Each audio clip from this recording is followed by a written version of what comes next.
A homicide at a Gastonia church is putting a spotlight on the ministry and has neighbors raising a lot of questions. Thanks for joining us here at 5. I'm Morgan Francis.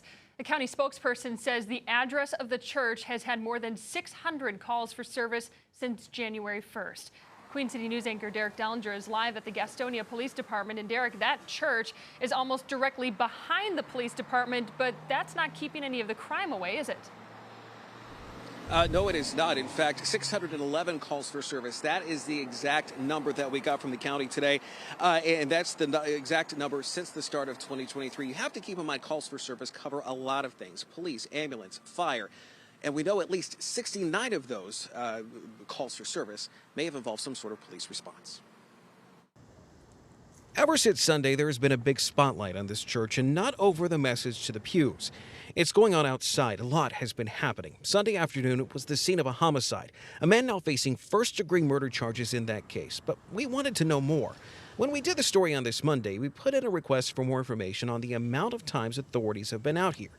That number, according to the county, is 611. And that's just since January 1st. What is going through your mind when you hear that number?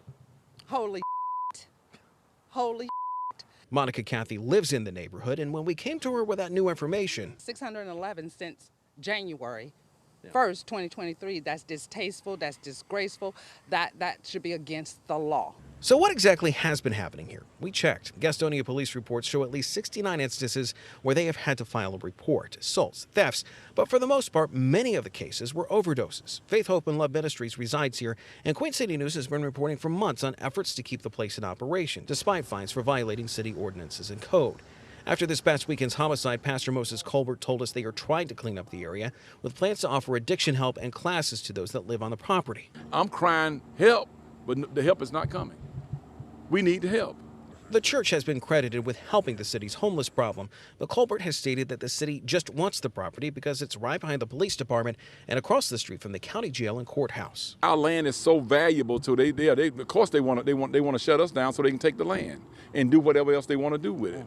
We've gone on record as saying that before. They want to choke us out so they can do whatever they want to do with the land. I'm not here to bash the city. I'm not here to run down the city, but there's some people in the city that does not think well of what we're doing here. Neighbors, however, dispute that. One property owner told us they are selling their house because of all the issues that have showed up. Others say Colbert's argument does not hold water. Because I've done my research on the church when I moved here. And then just last summer, they said it's a landmark. So it's not like they're going to tear it down and put, who going to park there?